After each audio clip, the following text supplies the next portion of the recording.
കുമ്പനാട് മുട്ടമൺ ജംഗ്ഷനായി കാണും. ജംഗ്ഷനോട് ചേർന്നുള്ള ഈ അതിവിശാലമായ സ്ഥലത്ത് നമ്മുടെ മീറ്റിംഗ് നടക്കാൻ പോവാണ്.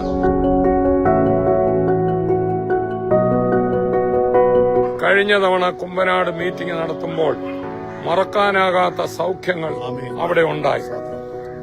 അതായത് നിലമ്പൂരിൽ നിന്ന് ഒരു ആംബുലൻസിലാണ് കലേശന് അദ്ദേഹത്തിന്റെ 2 കാലും തളർന്ന യൂറിൻ ട്യൂബിട്ട് സ്തോത്രം നടക്കാൻ പറ്റാതെ എടുത്തോണ്ട് ആംബുലൻസ് കയറ്റി എടുത്തോണ്ട് നമ്മുടെ ഇവിടെ തൊട്ടടുത്ത കുമ്പനാട് നമ്മൾ നടത്തിയ മീറ്റിംഗിൽ വർഷങ്ങൾക്ക് മുമ്പ് 2012-13 അന്ന് നടത്തിയ മീറ്റിംഗിൽ സ്തോത്രം ഇദ്ദേഹത്തെ എടുത്തോണ്ട് വന്ന് അവിടെ കൊണ്ടിരുത്തിയതാണ്.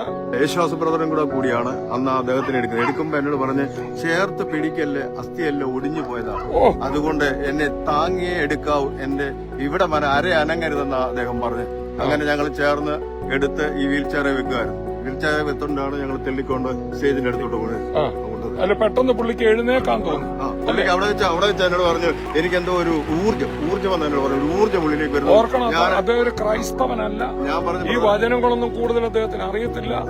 കലേശൻ അവിടെ വന്നപ്പോൾ അവിടെ ഒരു അന്തരീക്ഷം, അതുപോലെ ഒരു അന്തരീക്ഷം ഇന്ന് പകൽ ഈ ഗ്രൗണ്ടിൽ കരമടിച്ചാരാജ്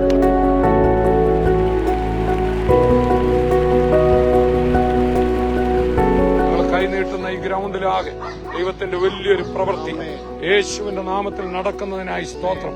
കർത്താവേ, ഇവിടെ രോഗികൾ സൗഖ്യമാണ്. യേശു ഉയർത്തെന്നേറ്റെന്ന് ഞങ്ങളിവിടെ പറയുമ്പോൾ അതിവിടെ കർത്താവ് തെളിയിക്കാൻ പോകുന്നതിനായി പെസഹ മുതൽ ഈസ്റ്റർ വരെ എല്ലാവരും ഇന്ന് മുതൽ പ്രാർത്ഥിക്കണം, വരാൻ പ്ലാൻ ചെയ്യണം.